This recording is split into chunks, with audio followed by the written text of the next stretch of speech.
Welcome to Salesology, conversations with sales leaders, the art of faster, easier, more profitable sales. When you're ready to transform your sales for today's transforming market, we've got you covered with your host, the queen of cold calling and founder of Salesology, award-winning author, speaker, sales trainer, and coach, Wendy Weiss. Hi, welcome to Salesology, conversations with sales leaders, the art of faster, easier, more profitable sales. And I'm your host, Wendy Weiss. I am the founder of Salesology and creator of the Salesology prospecting method. And I'm also known as the queen of cold calling. And today, my very special guest is Alyssa Thornley, and she is a revenue operations consultant in sales and marketing.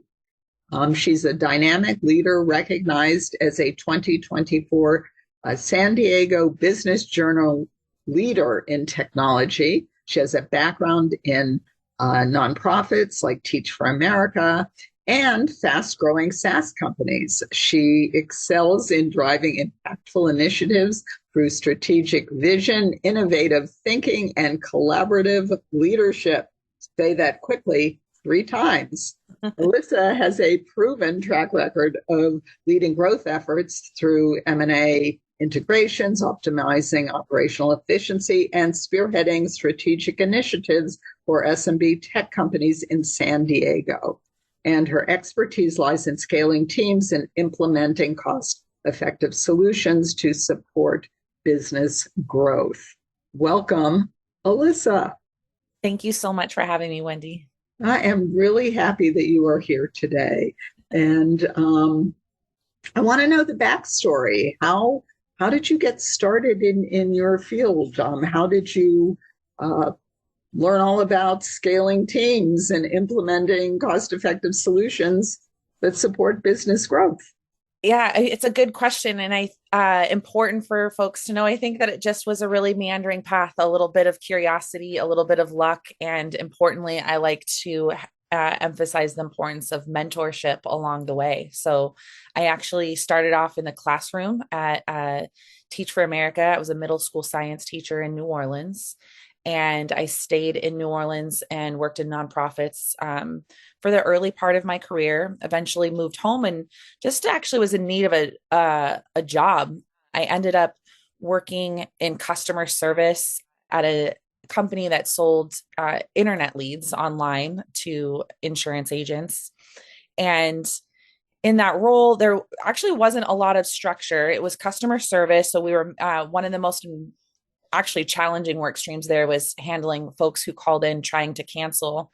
And out of my boredom, I actually found myself somewhat arguing about, it wasn't so much, I guess at the time I interpreted that it was arguing, saying that it wasn't the quality of the product that was an issue, it was their process. And this was back when internet leads were brand new. And so you'd ask a couple questions of the insurance agent and find out that, predominant parts of their business had been grown through referrals, and they were trying to supplement here with internet leads. And they were approaching them in the same way, like maybe a phone call or maybe a quick text message on a non-specific timeline. And so my primary argument for them was that it was their process that wasn't working, not the leads. And I would write up these different processes for them. And this was before we had all these tag words in demand generation, like email automation or straight up processes for salespeople. So it looked like ensuring and incentivizing a team of what we would call today SDRs to immediately call out. And I'd help them craft little scripts to pitch their agencies and essentially call multiple times. And it would be a 6 to 8 week motion, including emails and follow-ups. And if they had a mature enough team to be working on social media or other platforms, we would talk about that too. But as you can imagine, cancel rate down, upsells went up. And I learned that I had become somewhat of an account manager or a salesperson. And that was what I think that in addition to once I had kind of seen the path there, I got more curious. And at that time in the organization, the data of usage across the platform was just open to anyone. So you could pull it in a CSV file, and I would pull it, teach myself pivot tables to learn where usage was down and start cold calling some of those agents to try to get them expand their territory. And I was just doing this to have fun. I had no idea that I was creating my own little sales process, essentially creating a partnership motion with the different corporate agencies that were supporting their insurance agents. And that was really what launched my career. From there, it was just luck of who I applied to, a couple different sales management positions, and ultimately found my way into an education technology company, which was beautiful for me at the time. It felt like the culminating point of a passion I had had for educational equity when I was in the classroom and working in a fast-paced scaling business, where I was lucky to have a mentor who, I was Googling what demand generation manager meant as I was walking into the interview. And I think he saw the background of communications and process and writing and what it could be, and mentored me into M&A and scale and what it meant to build high performing teams rapidly and how to balance investment with growth. And that was what they say. The rest is history. Hey, well, that's a wonderful story. And one of the reasons that I really wanted to interview you was because of your background and how you came to sort of a roundabout way to sales. And we had, before we sat down to record this podcast, we had a very interesting conversation about educating salespeople and making salespeople successful. So could you talk to that a little bit? Like in your experience, when a company hires somebody or a bunch of somebodies that are brand new, what do they need to do other than say, go sell? Yeah, I think it's a good question. And I think of it in my immediate reaction went in two different prongs, I guess you could say. The first was the systems and supports that the team and organization have to enable the sales team. And the second was understanding sellers as individuals. So I'll hit that one first. That same job that I was telling you about in my introduction, where I learned about process and had the curiosity to go look up my own data. We had a really fun account management team. We always had these competitions, and I was a top upseller alongside someone else who had a distinctly different personality in selling for me. So I explained to you earlier, I was digging into the data, like creating pivot tables, finding niche areas of opportunity. I would metric myself on outbound calls by just creating little hash marks on my notepad.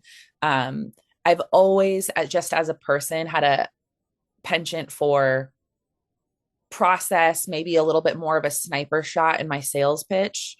My colleague and friend was very much like a would you like fries with that, like volume player. Like, so everybody he talked to on the phone, he was like, would you like this, this, this, and this, and this? And he did it relentlessly. It didn't matter if he was tired. It didn't matter. He would try to amp his volume back up if he was sick for a day. And both worked. And we were often competing like neck and neck. And I occasionally, not often, lost to him. What it taught me is that I would have been exhausted if I had to do it his way. I would have been bored. I need a lot of like mental stimulation and novelty in my work. And he would have been frustrated doing it the way I did. Like he would have felt like he was digging for a small nugget and unlikely to find it, where it was like that kind of chase was exciting to me. That experience of these two kind of like polarizing sellers taught me that as a seller, knowing who you are and what you enjoy doing and what fires you up and having the tools to let you do that is one of the most important things to guiding your own experience and having your own success. And so later, when I was a manager of a sales team, not only did I open up conversations about that on one-on-one, like where in the sales process are you having the most fun? Like what do you get excited about? Or where do you feel that pickup of intrinsic energy? Like, oh, let me go find that out, as opposed to like, I have to go knock out these calls, or shoot, it's the part of the conversation where I have to make this ask that makes me cringe. And start to notice those different pulls or limits of energy in your process and try to categorize them. I additionally tried to create systems of support, and increasingly I'm calling this world or we're calling this world enablement for my sales team that allowed them to be each of those. So I believe in giving people access to their data. It's one of the reasons I've always been such a evangelist of HubSpot, because if somebody is curious and they want to go find a certain prospecting list, it's really easy to find that out in a system like HubSpot as a user, provided you have the right permissions, which are usually, in my experience, pretty easy to give, and most organizations don't mind. Or as a sales manager, I would try to provide different types of lists that I knew would fit the personalities of my team and allow them to opt into it so they could get excited about the list they were calling, as opposed to me shoving one down their throat and saying you have to call this one now. Okay. So I know part of the conversation that we also had, and maybe I should have asked you this question first, but before you bring on those new people and find out what they're good at, what's fun for them, and what they like to do and all that kind of stuff, how do you hire them? Yes. So I would say the first thing that I would do is take a look at what I'm trying to sell and how I'm trying to sell it, and decide, am I really trying to cultivate a team of hunters here or a team of farmers? And they're, again, speaking to the fact that in sales, there's different types of personalities. And when you are selling in a space that is more aligned with what your interests and intrinsic talents are, you're going to be more successful. I've also found that there's kind of two different categories of selling for an organization. Generally, we talk about hunters as the salespeople who are going to excel in environments where there's a need for aggressive prospecting and rapid sales cycles. They actively seek out net new business opportunities. And I've found that term to be kind of challenging to define depending on the organization. I describe it as net new logos, like someone that has not yet been invoiced in your organization or doesn't have experience buying. They're proactive in identifying, engaging with potential leads or clients. These are people that are really, really quick. They see they sniff out an opportunity. They want to jump on it immediately. This could be someone who at a software company is cold calling potential clients, introducing new products and services. The second type of selling that I can find for a product is typically I like to call farmers. The farmers excel in environments where client retention, upselling, and customer satisfaction are crucial. This can be an account manager in a consultant firm who regularly meets with existing clients to understand their evolving needs and then contract for their organization additionally. They're typically people who cultivate and nurture existing relationships with clients. They're focusing on retaining and expanding business. So depending on the business needs there, helps me define which team I'm trying to cultivate, and then therefore what personality types I need to go hire for a little bit more. Well, I love that you are breaking this out into hunters and farmers, because what I see so often are companies that, first of all, they hire someone and they don't actually have anything in place for them. They kind of expect them to do everything. And if they do give them any sales training, lots of times prospecting and selling are taught as if they're the same thing, and they're really not. They're two completely different skill sets. And so I really like that you're kind of defining the personality characteristics of a hunter versus a farmer. Totally. And then I would just piggyback on that and say that the skill that is needed to be a rock star hunter or a rock star farmer, those are completely different skill sets. Completely different skill sets and different interests. They also need different tools to enable them on the team. I find, to your point, when folks go to hire sales, sometimes we're going to hire sales. They don't think about what is that team going to need in order to operate effectively. As I mentioned, when you're talking about a hunter, they're typically a super high volume, and they need to, as the queen of cold calling, that one of the aspects of cold calling and prospecting is volume. How much can you get out? And especially when you're launching a sales team, I often see organizations that don't have a strong CRM in place or don't have a strong ability to get a list a calling system, a list to their salesperson that enables them to rapid fire. So these brand new salespeople, and we'll just pause to say that a salesperson is an expensive asset to your team. The salesperson's bogged down in admin, in managing Excel spreadsheets, and maybe you have a manager that now, because they've just hired this massive sales force and needs to report on how things are going, they're trying to get their sales team to report on metrics. And so the sales team's trying to record everything in a CRM that might be a little bit clunky. You really, if you want a high performing hunter, you need to enable them with high performing systems that allow them to go fast. Absolutely. And I want to talk more about this when we come back. We're going to pause for a word from our sponsor. But then when we come back, I'm going to hold your feet to the fire. I want to know more about enabling the sales team to be successful, because I just see so many companies hiring people and then shooting them in the feet before they've even started. So we're going to talk about that some more. But now we have a word from our sponsor, the Salesology Vault. And just about every guest that I've interviewed on the Salesology Conversations with Sales Leaders podcast has had a free gift for our listeners. So what we've done is we've taken all of those gifts and we put them all in one place just for you. And we call it the Salesology Vault. It's packed full of free gifts from sales leaders, sales experts, marketing gurus, revenue generation experts. And we add another gift every single week. Every Monday, we release a podcast. And when we do, we add a gift. So you can log in as often as you'd like, and you can download as many gifts as you'd like. It's all free. The link to the Salesology Vault is in the show notes. So as soon as you finish listening to this podcast, go to the notes, click on the link, download your gifts, and you will be glad that you did.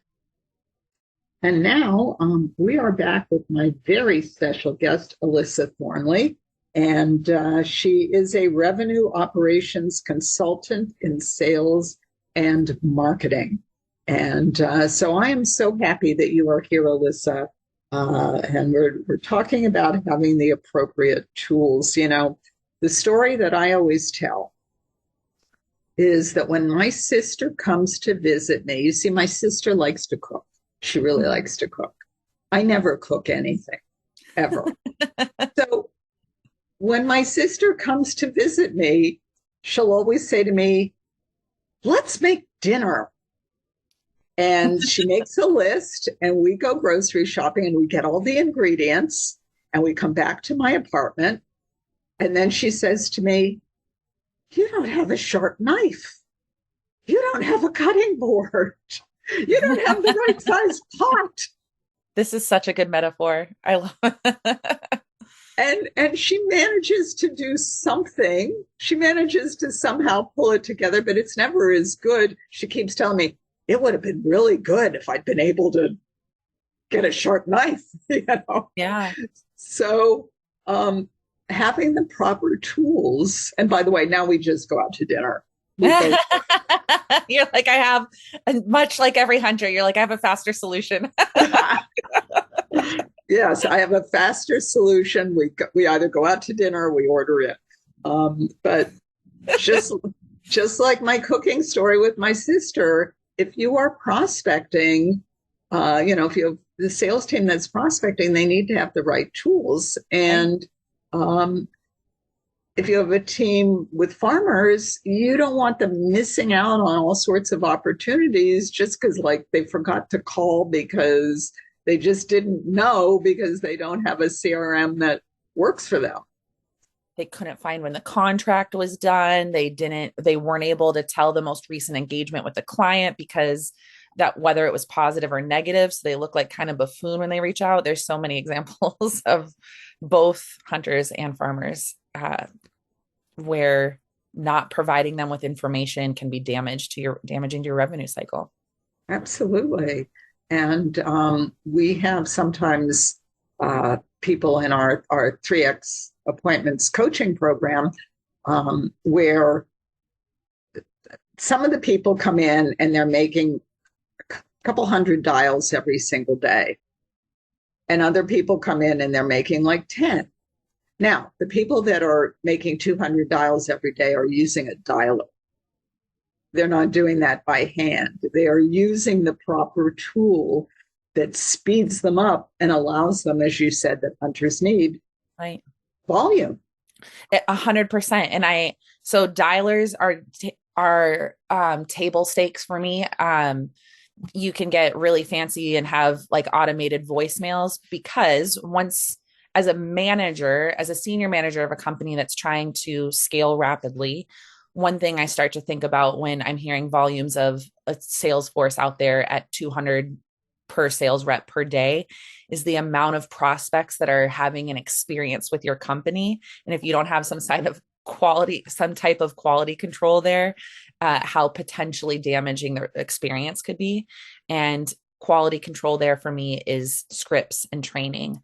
And that's not to say I'm going to overly script my sales team and force them to be little like cold calling robots that just repeat scripts, but it's repetitions at bat with messaging for a sales team. So once you've set a script over and over and over and over and over and over and over and over and over and over again, you start to make it your own. You can innovate off of it. It's just forget what it's called. I think it's like Bloom's taxonomy of learning, where it's like the very first level of learning is rote memorization.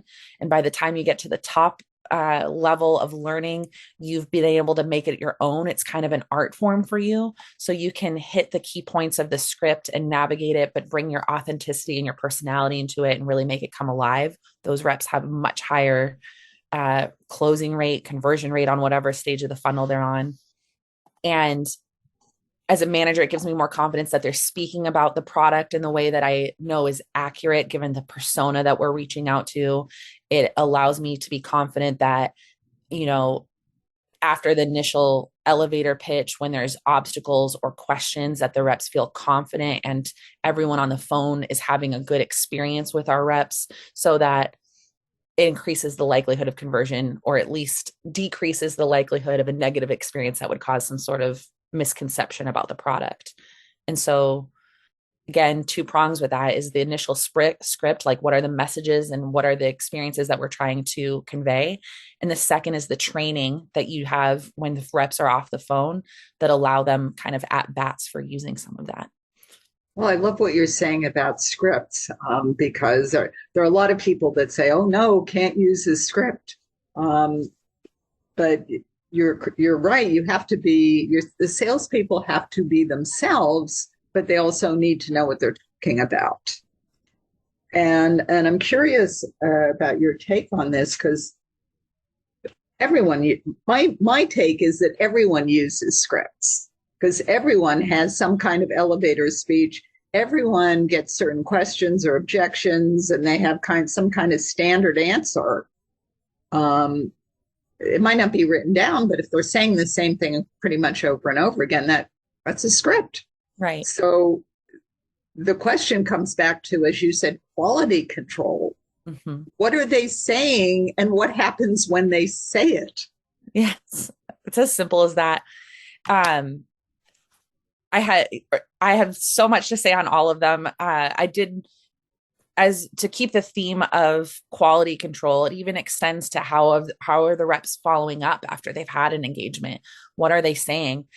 Not every you don't need to hire salespeople that are great writers, that are poets of email. So give them some templates, some easy to find templates. Don't hide and squirrel them away in a notes document somewhere. Like, put it in your CRM, get it locked and loaded. Talk about the difference between customization and personalization in an email that gives a professional, concise, bulleted follow-up that allows the reps to get some key points about the product out and have a nice kind of scheduled follow-up or a nice sign-off so that they can close out that stage of the selling process professionally and quickly. It just continuously comes back to, do they have the tools and resources to do what they need to do at a high level of quality and at a high volume? So what would you say that the biggest mistake that managers make that, let's say at a company that is trying to scale sales quickly, what is the biggest mistake that they make? For me, it really does go back to messaging. What are you trying to convey? And at a highest level about your product and experience, and then breaking that down into scripts and template emails that the reps can have. I'm trying to think if I'm being dramatic when I make this statement, but I think it's true. If I was starting from total scratch today, I would feel confident that I could build a high performing sales team with resources in not in automation, but like resources that gave them the scripts and email templates so that they didn't have to think about those aspects, which can be time consuming and drag out the amount of time that you're spending in a conversation, before I worried about really expensive tech. There's some give and take to that, but I think that's probably true, because once you have this team firing on the most motivational aspects of your product in a high quality way, the sales start coming in, then you have more money to invest. I often see senior managers in particular, especially folks that when they go to hire a sales team and they don't understand sales and some of the basics of sales, just being like, sales teams, a salesperson's job is to go out and get it. And they'll just hire anyone and they'll give them the same training that they give to customer success. And then they say, go after it. And obstacles, small misunderstandings about the product, small misunderstandings and experience with competitors, all of those things start to come up. And your salesperson's just supposed to spend their time swimming through your organization to try to find the answers to those things. It's so inefficient. So what I think I hear you saying is, if you want to scale your sales, before you start hiring or anything else, you want to have your scripts, you want to have your process in place, you want to have some sort of enablement, although it does not have to be the most expensive tool on the market. And you want to have a good idea of what roles you are hiring for. And you want to have the process in place to be able to train them. And then you can hire salespeople to fit those roles. Am I hearing you correctly? I couldn't have said it better. Yes, 100%. Okay. Well, I'm pretty process driven myself. Because what I see, it was funny, we were talking about volume of calls, but I also see companies like they do volumes of salespeople. Like we want to scale, so we're just going to hire a bunch of people. Yeah. What it's bringing up for me, and you hit on this earlier in the podcast when we first said the word scripts, and I wanted to slow it down there because even as a seller, when I hear that word, sometimes there's one part of me that gets excited and it's like, yes, that's the way to go. There's another part where my eyes roll back in my head a little bit and I freak out because I'm picturing all of these trainings I had to sit through where it was like, you just had to recite, like rote recitation of these kind of cold feeling scripts. And I don't think in those trainings, I was very invested in it. And I want to emphasize that the goal is never to have people just sounding like robots, but you cannot deny the importance of repetition and learning and being able to sound natural and authentic in front of a prospect. And there's no other job out there where you're putting on a performance in front of somebody where you're not practicing what you're going to say ahead of getting on there. And so call coaching and different trainings where your manager might be asking you to follow a particular script or navigate an obstacle and you feel like it's a little bit cold. It's just giving you reps at bat so that in some way you're not having to think about what you're going to say while you're live in front of a prospect. You're thinking about how you're going to say it. You're thinking about how to curate it to this hyper specific person and moment. And all of the generic stuff is already locked and loaded in your brain and ready to go. And you are listening because you have a script, you can listen. Yes, you're not thinking about yourself. You can think about them. Yes. Absolutely. And Perfect. here's the thing about scripts. There are a lot of really crappy scripts out there. Lots of times when people, like if marketing people write scripts, a script needs to be written the way people talk. Yeah. We don't talk the way we write. And so if your script goes, we are known throughout the country as the market leader of blah, blah, blah, like guarantee, I've got my hand over my heart, prospects are going to hang up. That's what they're going to do. So the script has to be written in a natural cadence, the way people talk. It's not marketing copy. It's not an infomercial. It's going to be a human being talking. I'm giggling at this so much while you say it because I will just admit I'm 100% guilty of this. So what I didn't talk about in my how I landed here timeline was the time I spent in marketing, and I would write the intro cold call scripts, and they did sound like mini infomercials. It was really getting like what I had to do, and I do recommend this to all of the marketing leaders I work with is do a day of cold calling, like have a conversation with someone on the other end of the line, listen to how talking about a product comes up and what you end up saying. And to your point, we are known as the market leader throughout the it's never going to come out of your mouth. So never. Yeah. And I often tell my clients to think about what they want to say and then call their voicemail and record it. Just like talk. Yeah. And then play it back and write it down. You've got a script. As long as you're not saying we are known throughout the country as the market leader. Right. I was just trying to shove as many buzzwords into the first 10 seconds as I could as a marketer, which is valid. I think that it's an important thing to think about. But to your point, when you've got someone live on the phone or when you know that they're going to be listening to your voicemail, you need to be thinking about them, that individual, their experience, and listening to what's happening on the other end of the call so you can respond to it. Absolutely. So I have so much enjoyed our interview, Alyssa. So we put your hand over your heart and promise me that you'll come back. 100%. I would love to.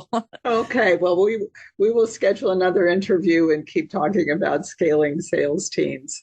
But in the meantime, if people want to get in touch with you, where will they find you?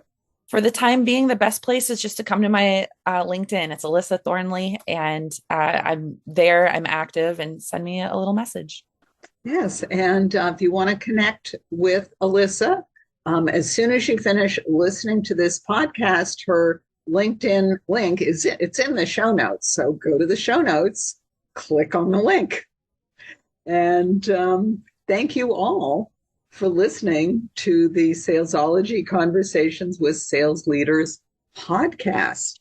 And if you have found value in listening to today's podcast, then think about one business leader, one sales leader, one entrepreneur, business owner, somebody that you know that you think might also find value in listening to this podcast. And please do share the link with them. And until we meet again, visualize yourself surrounded by cash, really large bills.